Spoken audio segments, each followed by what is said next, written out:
Fast life સાથે સાથે junk food અને અનહેલ્ધી ખોરાક સાથે આજકાલ લોકો હેલ્ધી ફૂડ તરફ આકર્ષાઈ રહ્યા છે અને એ આકર્ષણને મેં ધ્યાન રાખી અને આજે એક સરસ મજાની રેસીપી બનાવી છે. જો તમે ઓઇલ ફ્રી ખાવા માંગતા હો તો તમે બિલકુલ ઓઇલ ફ્રી ખાઈ શકો છો. તો ચાલો, હું નીપા મિસ્ત્રી સ્વાગત કરું છું મારા કિચનમાં. આજે મારા કિચનમાં શું બને છે? સૌથી પહેલાં આપણે અહીંયા એક દૂધી લેવાની છે અને દૂધીને આપણે છીણી લેવાની છે.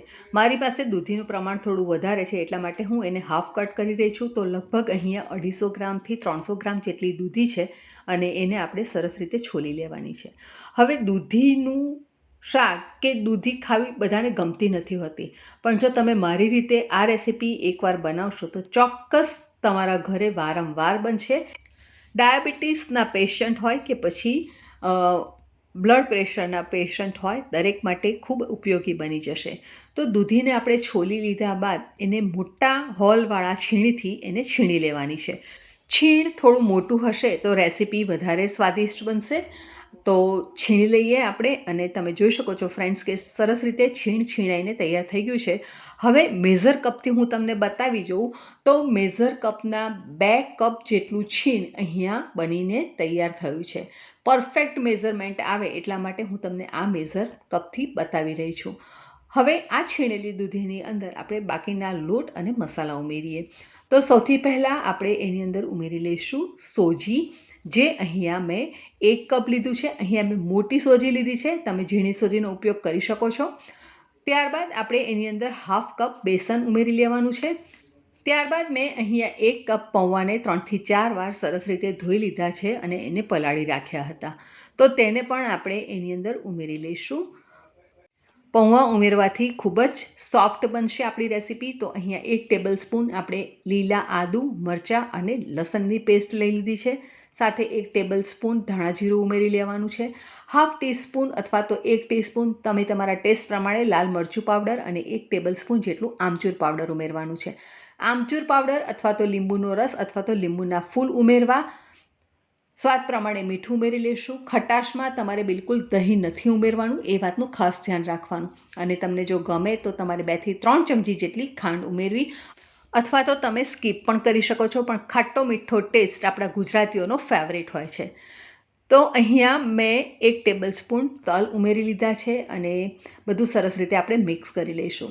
તો ફ્રેન્ડ્સ, દહીં બિલકુલ નહીં ઉમેરવું, કેમ કે દહીં જો તમે ઉમેરશો તો આપણું મિશ્રણ જે છે તે થોડું ઢીલું થઈ જશે અને આપણે એને થોડું સોલિડ બનાવવા માટે એની અંદર વધારે લોટ ઉમેરવા પડશે. તો વધારે લોટ આવશે તો આપણી જે રેસીપી છે તે એકદમ સોફ્ટ નહીં થશે. એટલા માટે એ વાતનું ખાસ ધ્યાન રાખવાનું છે. અને હા, મસાલામાં આપણે હળદર ઉમેરવાની રહી ગઈ હતી તો થોડી હળદર ઉમેરી લઈએ. અને તમને જો ગરમ મસાલો ખાવો ગમે તો તમે ગરમ મસાલો પણ ઉમેરી શકો છો. સરસ રીતે આપણો ડો બંધાઈને તૈયાર થઈ ગયો છે અને આપણે આ જ રીતની એની કન્સિસ્ટન્સી જોઈએ છે. બહુ ઢીલું ન થાય એટલા માટે જ આપણે એ વાતનું ધ્યાન રાખવાનું છે. અને આ રીતે નાના નાના બોલ્સ બનાવીને તૈયાર કરી દેવાના છે. તમને જો વધારે નાના ગમે તો થોડા નાના બનાવી શકો છો. Choice is yours. જે પ્રમાણે ગમે એ પ્રમાણે અહીંયા મેં મારા મિશ્રણમાંથી બધા બોલ્સ બનાવીને તૈયાર કરી દીધા છે. ઢોકળાની થાળીમાં આપણે તેલ લગાડી દઈશું, ગ્રીસ કરી લઈશું. ફક્ત તમે જોઈ શકો છો ફ્રેન્ડ્સ કે અત્યાર સુધી આપણે તેલનો ક્યાંય ઉપયોગ કર્યો નથી. આ ફર્સ્ટ ટાઈમ આપણે અડધી ચમચી જેટલું તેલ લીધું છે અને એને આપણે ઢોકળાની થાળી ઉપર સ્પ્રેડ કર્યું છે, જેથી કરીને એ ચોંટે નહીં. એટલા માટે આ ઓઇલ ફ્રી રેસીપી પણ બની શકે છે અને તમે જોશો તો એકદમ રૂ જેવી પોચી આ રેસીપી બનશે, એ વાતની 100% હું ગેરંટી આપું છું.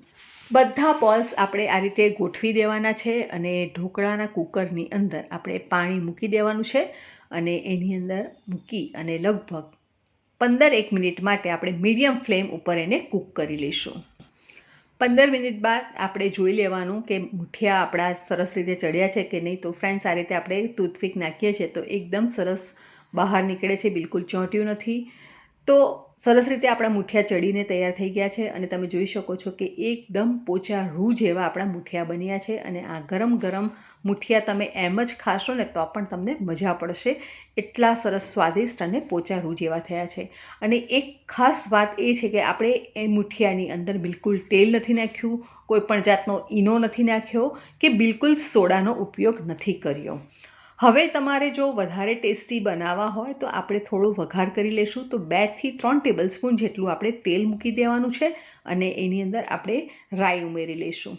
અને રાઈ ફૂટે ત્યારબાદ આપણે એની અંદર તલ ઉમેરી લઈશું અને રાઈ અને તલ બંને ફૂટે ત્યારબાદ આપણે એની અંદર લીમડો ઉમેરી લઈશું અને હિંગ ઉમેરી લઈશું. હિંગનું પ્રમાણ થોડું આગળ પડતું રાખવાનું જેથી કરીને એની સ્વાદ અને સુગંધ બંનેમાં 4 ચાંદ લાગી જશે. લીમડી ઉમેર્યા બાદ તરત જ આપણે મૂઠિયાને અંદર ઉમેરી લઈશું અને એને સરસ રીતે મિક્સ કરી અને એને કૂક કરીશું.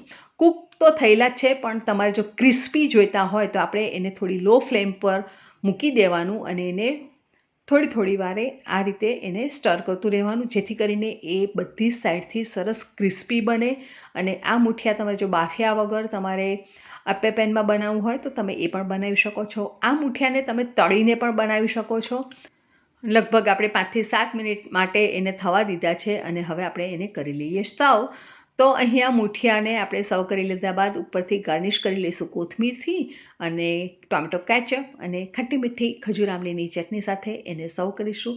આ રેસીપી તમે એઝ અ સ્ટાર્ટર પણ તમે સર્વ કરી શકો છો. અચાનક મહેમાન આવે તો તમારા ઘરે જો દૂધી પડી હોય તો આ બધી વસ્તુ સામગ્રી બાકીની તો આપણા ઘરમાં હોય જ. અને સુપર સહેલિયા મોટાભાગે પ્રયત્નો કરે છે કે તમે ઝડપથી અને ઘરમાં જ રહેલી સામગ્રીમાંથી સ્વાદિષ્ટ અને હેલ્ધી રેસીપી બનાવી શકો, તમારા ફ્રેન્ડ્સ ફેમિલીને એન્જોય કરાવી શકો. તો ફ્રેન્ડ્સ, રેસીપી કેવી લાગી મને ચોક્કસ કોમેન્ટ બોક્સમાં લખીને જણાવો. આ રેસીપી તમે એઝ અ કિટીમાં કે પછી કોઈ ગેસ્ટ આવે તો તમે સ્ટાર્ટર તરીકે પણ એને તમે સર્વ કરી શકો છો. અને હલકું ડિનર લેવું હોય તો પણ તમે આ રેસીપી ત્યારે એને યુઝ કરી શકો છો. તો ફરી મળીશું નવી સહેલી સાથે, નવી રેસીપી સાથે. ત્યાં સુધી આવજો. Stay safe, stay healthy. Video ગમ્યો હોય તો લાઇક કરજો અને હાઇપ બટન પ્રેસ કરજો જેથી કરીને મેક્સિમમ લોકો સુધી આ વિડીયો પહોંચે અને બધા એનો એન્જોય કરી શકે. Bye bye. Thank you.